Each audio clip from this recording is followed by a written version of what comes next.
السلام عليكم. حنا غادي نصوروا الفيديو اليوم غير توضيح بعض الامور، ردا على الاقوال ديال الفنان والاخ والصديق عبد الله فركوس والاخت هي دنيا بوطازوت.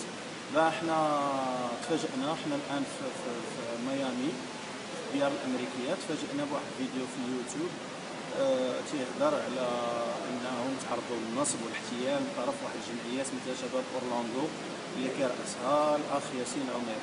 باش نوضحوا للناس، حنا هاد الناس هما جمعيه كتمثل الجاليه المغربيه في المقيمه بالديار الامريكيه.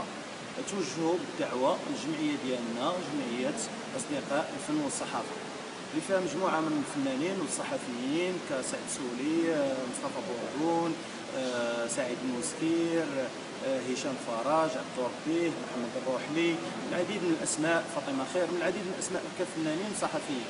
فاحنا معروفين على الصعيد الوطني اننا كنشاركوا في جميع التظاهرات الخيريه والانسانيه وكنمشيو لهم. ما عمرنا طلبنا لا مقابل لا حتى شي حاجه، ودايرين واحد الفرقه ديال الكره تنقصروا في جميع المناسبات الوطنيه وكل شيء يعني ما كنعزلوش. فملي توجهوا لنا الاخوان بالدعوه قلنا لهم ما كاينش مشكل، غنلبيو الدعوه وما كاين حتى شي مشكل. عطيناهم ان ليست فيها الاصدقاء ديالنا اللي كاينين من الجمعيه ديالنا، فيهم فنانين فيهم صحفيين. اتصلنا بهم كل واحد ودي راه شنو كاين شنو كاين. البروغرام ديال هذه الرحله هو فيها دوري في كره القدم ما بين فريق اللي كيجمع من اللاعبين القدماء لاعبين المنتخب اللي جاوا منهم حسن العبيشه، يوسف لوسي، وكذلك فريق من الفنانين والصحافه. وكذلك كاين هناك سهره اللي غتنظم على شرف الجاليه المغربيه وعشاء حفل عشاء الجاليه المغربيه باش تلاقى مع هاد اللاعبين وهاد الفنانين وهاد الصحفيين. فاتصل بنا الاخ سعيد قلش اللي هو كذلك عضو معنا في الجمعيه. اتصل بنا قال لنا ودي راه عبد الله فركوس ودنيا بوطازوت راه بغاو يمشيو معنا، واش ممكن؟ قلنا له ما كاينش مشكل، ما عندنا حتى شي مشكل، حنا كاع الفنان اللي بغى يساهم في هذه المبادره. وحتى الظرفيه اللي كانت حاليا في المشكل ديال الصحراء المغربيه، فلقينا انها ظرفيه اننا نساهموا كجمعيه في توطيد في التاكيد على مغربيه الصحراء، وبغينا نساهموا ونديروا حتى حنا شي حاجه في هذا الحدث اللي هو طاغي على الصعيد الوطني وعلى الصعيد الدولي كذلك. ملي هضر معنا قلنا ما كاين حتى شي مشكل. قلنا ليه اللي غادي خصك تعطينا هو النيميرو دو باسبور ديال دنيا بوطازوت والنيميرو دو باسبور ديال عبد الله فركوس. اتصل بنا عطانا لو نيميرو ديال الباسبور ديال عبد الله فركوس. عبد الله فركوس اللي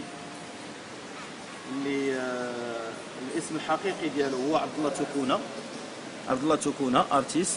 والنيميرو دو باسبور ديالو هذا يعني حاجه اللي ما يمكنش لينا نطالعوا عليها الا ما كانش عطاها لنا هو بيرسونيلمون. كذلك اخت دنيا بوطازوت اللي كذلك هي ها النيميرو دو باسبور ديالها، ها دنيا بوطازوت. فهاد الاشياء هما اشياء شخصيه ما يمكنش الواحد غادي يقلب عليها ولا هذا. سلموا لينا الارقام ديالهم. جاتنا لانفيتاسيون هي هذه اللي كتشوفوا لانفيتاسيون باسم شباب اورلاندو الكلوب اري بريس انهم كيعرضوا علينا لهذا الاسبوع. وكذلك في الاخير مني توجدت السفريه، فانا اتصل بيا عبد الله فركوس قال لي خويا انا راه هضر معايا قيلش ولكن انا ما عرفتش دو كوا يساجي.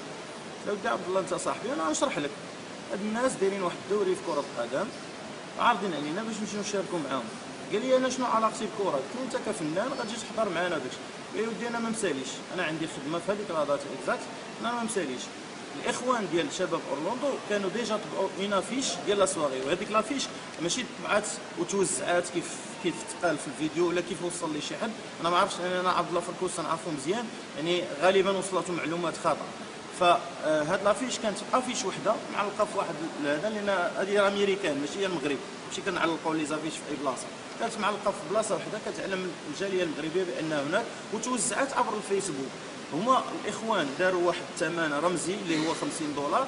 $50 هما الى جينا نشوفوا التكاليف ديال السفريه ديال هذا لو جروب اللي فيه على الاقل 20 واحد، فهي اقامه ولوجمون وترونسبور، فهي ما غاداش تجمع لهم حتى الربع ديال داك البيدجي اللي خسروا على هذا الحفل اللي هو لصالح المغرب ولصالح الجاليه المغربيه.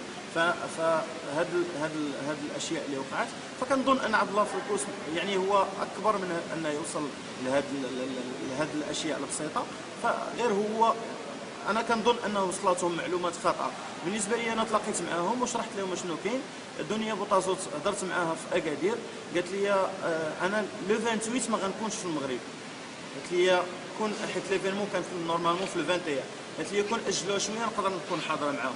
فهذوك الاخوان ملي كانت هذيك لافيش طبعات كان فيها عبد الله فركوس، فيها دنيا بوطازوت، فيها مصطفى حجي النيبت اللي تعذر عليه يجي لان الاخت ديالو مريضه، مصطفى حجي اللي ما جاش حتى هو كذلك لان كانت عنده اسباب ديالو، عبد الخالق فهيد ما جاش لانه تعذر عليه يمشي لو رونديفو ديال الفيزا، معلم انه خلص من جيبو 7000 درهم اللي فريد فيزا ديالو وديال الاسره ديالو اللي انا كان باغي يجيبهم معاه. كذلك سعد السولي اللي هو تعثر عليه يمشي لو رونديفو ديال الفيزا لانه حتى هو كان خلص 7000 درهم لي فري ديالو ديال المدام ديالو ووليداتو. فهادو ناس كلهم كانوا غادي يحضروا. مصطفى بورقول اللي اعتذر حتى لاخر لحظه لالتزامات شخصيه. ف ما عرفتش انا فينا وجهه النصب في هذا اللي كاين. فالناس عرضوا علينا، الناس اللي يقدروا يجيو جاو، والناس اللي ما قدروش يجيو تعذر عليهم يجيو. هذا وحنا الشعار اللي جينا به عاشت الصداقه المغربيه والامريكيه. فاحنا ما جيناش هنا للسياحه، حنا جينا هنا الغرض سياسي محض، ان الظرفيه اللي كانت تعيشها بلادنا سيرتو في المشكل ديال الصحراء. فاحنا صراحه وتا الزياره ديالنا لامريكا تزامنات مع الزياره ديال صاحب جلاله محمد السادس للديار الامريكيه. فما تعرفوش بان راه حتى هي عندها واحد لو بوان، ما تشوفوش حتى الفرحه ديال الجاليه المغربيه انها تلاقات مع فنانه وصحفيين ولعابه.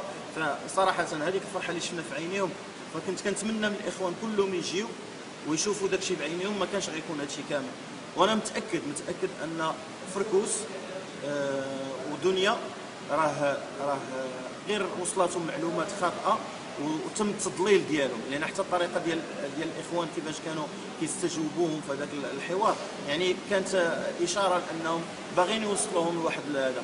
حنا ما عندناش مشكل، حنا اللي بغى يمشي للقضاء يمشي، ما عندناش مشكل. حنايا ما واخدين حتى ريال في هادشي، وحنا جينا هنا غير مساهمه منا. والاخوان ديال شباب اورلاندو حتى هما كذلك، حتى هما ساهموا في هذا الحفل، حتى هما ما رابحين حتى ريال، ماشي زعما دايرين هادشي للتجاره.